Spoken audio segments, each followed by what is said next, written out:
Fala pessoal, sejam muito bem-vindos a um boletim Coppola sobre a pior aglomeração dessa pandemia, que foi minimizada ou até ignorada pela grande imprensa. Nesse vídeo eu vou falar sobre a greve sindical que colocou em risco a saúde de 2 milhões de trabalhadores no transporte público aqui em São Paulo. Eu também vou falar da motociata do presidente Bolsonaro no Rio de Janeiro e de como a Rede Globo noticiou e criticou esses fatos de forma muito diferente. A gente também vai falar da manifestação de rua convocada pela esquerda, que resolveu abandonar o Fique em Casa, contradizendo meses de narrativa.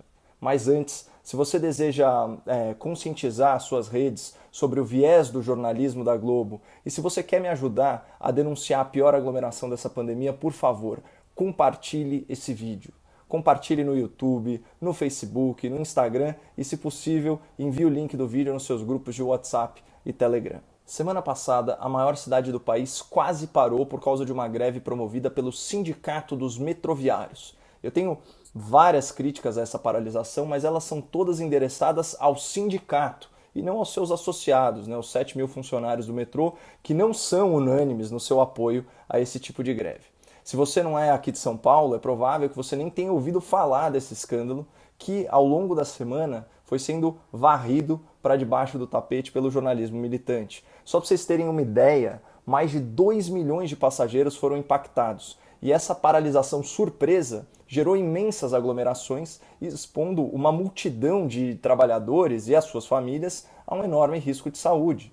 Para quem não sabe, São Paulo registra atualmente média móvel superior a 500 mortes por dia de pacientes com Covid-19 e, proporcionalmente, a mortalidade aqui no estado é até 11% maior do que a média nacional. E para piorar esse quadro, embora São Paulo tenha fechado 2020 no azul, com mais de 7 bilhões de reais de superávit, até o início do mês passado, segundo o Jornal Nacional, mais de 500 pessoas já haviam falecido à espera de um leito de UTI, nesse que é o estado mais rico da federação. Foi nesse contexto que, numa demonstração inequívoca de falta de empatia, o Sindicato dos Metroviários resolveu paralisar parcialmente as atividades do metrô. Numa decisão furtiva, tomada na calada da noite de terça-feira, os sindicalistas optaram por cruzar os braços já a partir das 0 hora de quarta-feira, ou seja, não houve tempo hábil para comunicar às milhões de pessoas que utilizam os trens do metrô de madrugada e de manhã. E vamos lembrar que, além de passageiros comuns, o metrô também é meio de transporte para os profissionais de atividades essenciais. Então, imaginem enfermeiros, médicos, policiais, bombeiros sem conseguirem chegar a tempo no serviço. Para ilustrar a real dimensão dessa decisão egoísta do sindicato, vejam o desespero dessa mãe. Foi um sufoco para quem precisava do transporte.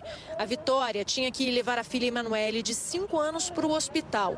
A menina estava respirando com a ajuda de oxigênio. É um exame que ela ia fazer, já estava quase um ano agendado. E surgiu a vaga, só que daí tem que fazer a consulta para poder internar ela para fazer o exame. Depois que o problema foi mostrado no Bom Dia São Paulo, a prefeitura mandou uma van para buscar a menina. A Emanuele só tinha mais 1 hora de oxigênio. Graças a Deus, essa situação específica foi contornada.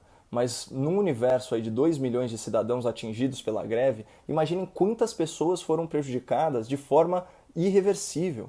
E quantas pessoas a mais podem ter sido infectadas pelo novo coronavírus e as suas variantes mais perigosas só por causa dessas aglomerações em ambiente fechado, criadas de forma irresponsável pelo sindicato.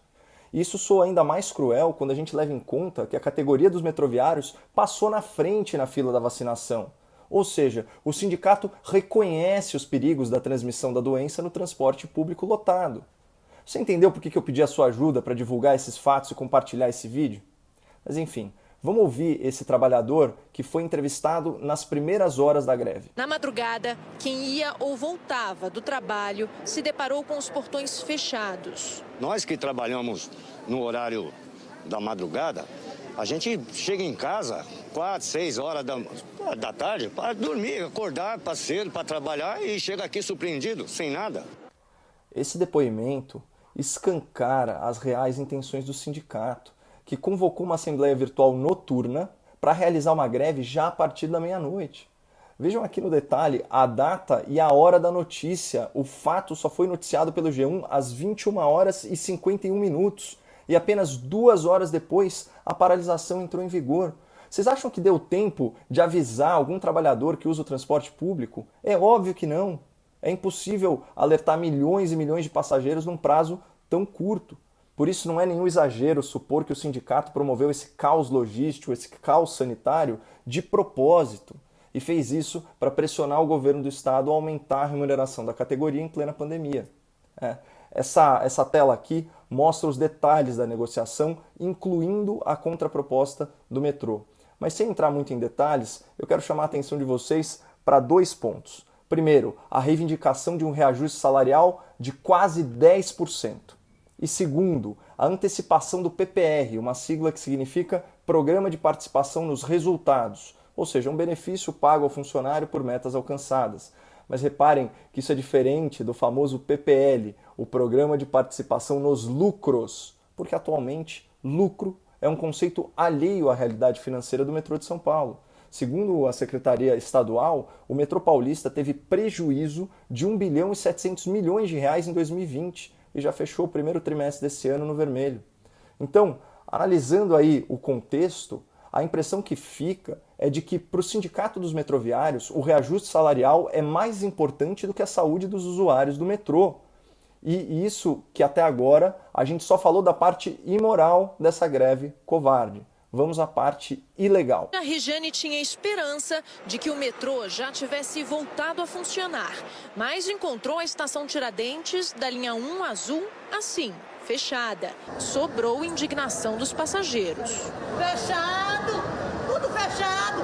E sem avisar nada, pega de surpresa! Isso é humilhante, dá pouca vergonha! Bem difícil discordar dessa senhora.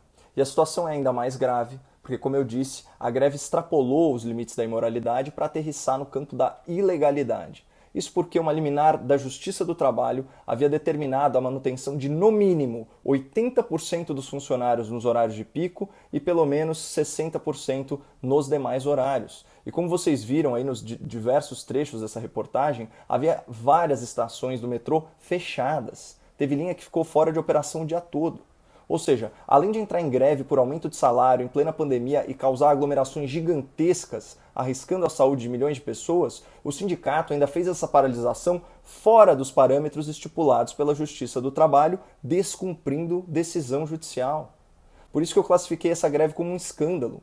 Com 2 milhões de passageiros afetados no estado em que mais morre gente com Covid-19, essa foi sim a pior aglomeração da pandemia. E o mais triste, ela ocorreu contra a vontade dos aglomerados.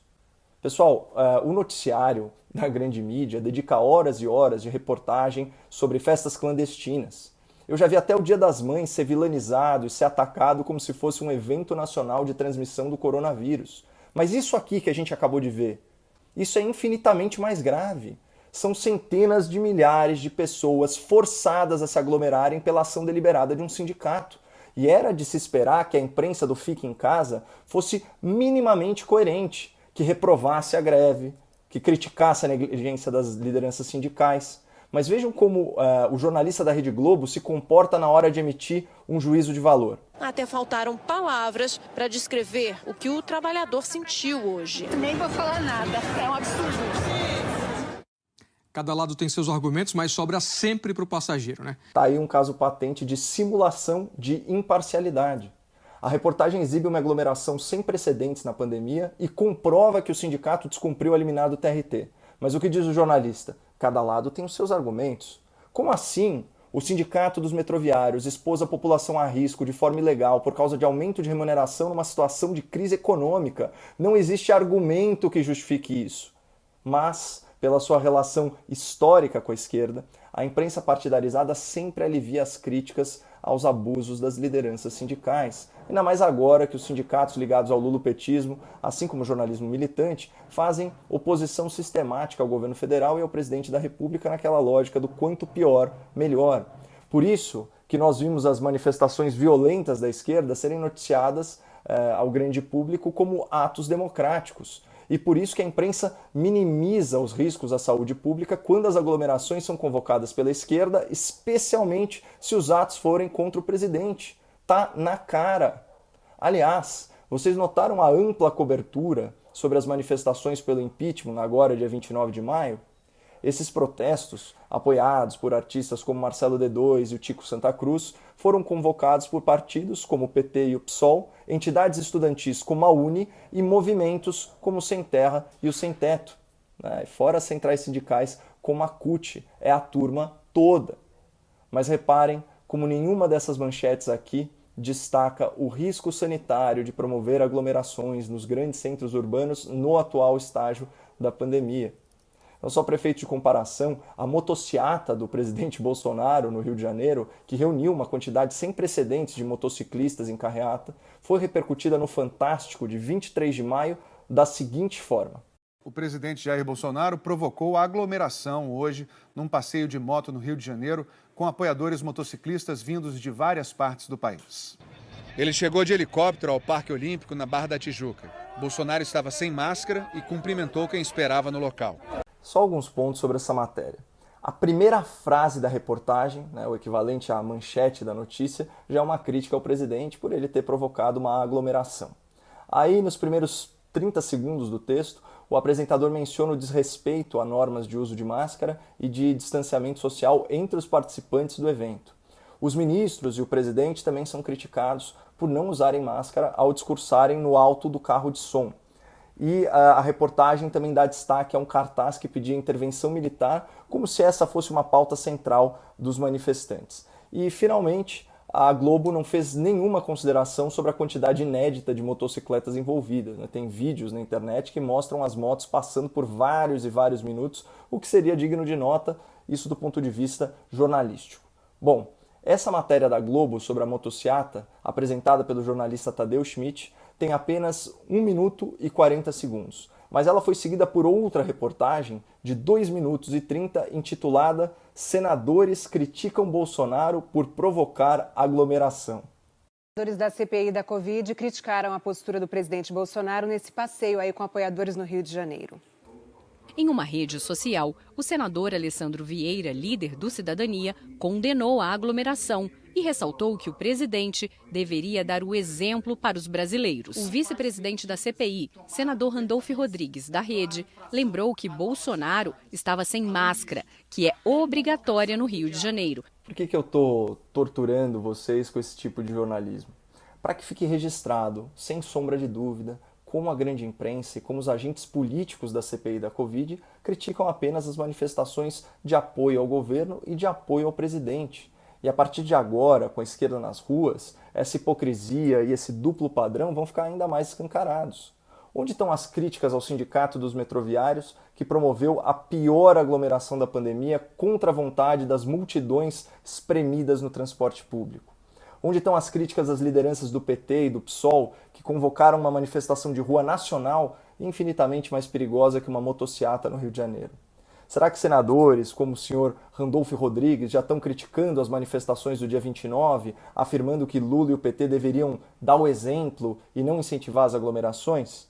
E será que a Rede Globo vai mostrar os cartazes da manifestação da esquerda, fazendo apologia ao comunismo, à anarquia, a regimes ditatoriais socialistas e até incentivando a violência contra a polícia? Vamos ver se o Fantástico vai fazer só uma matéria de 1 minuto e meio sobre essa manifestação. Vamos ver se os influenciadores da esquerda vão exigir máscara em cima do carro de som e manifestantes com distanciamento social de 1,5 metro. Bom, pessoalmente, a minha posição continua a mesma. Críticas com embasamento científico e motivadas por preocupação sanitária são legítimas, mas o que vale para o pessoal de verde e amarelo também tem que valer para a turma de vermelho.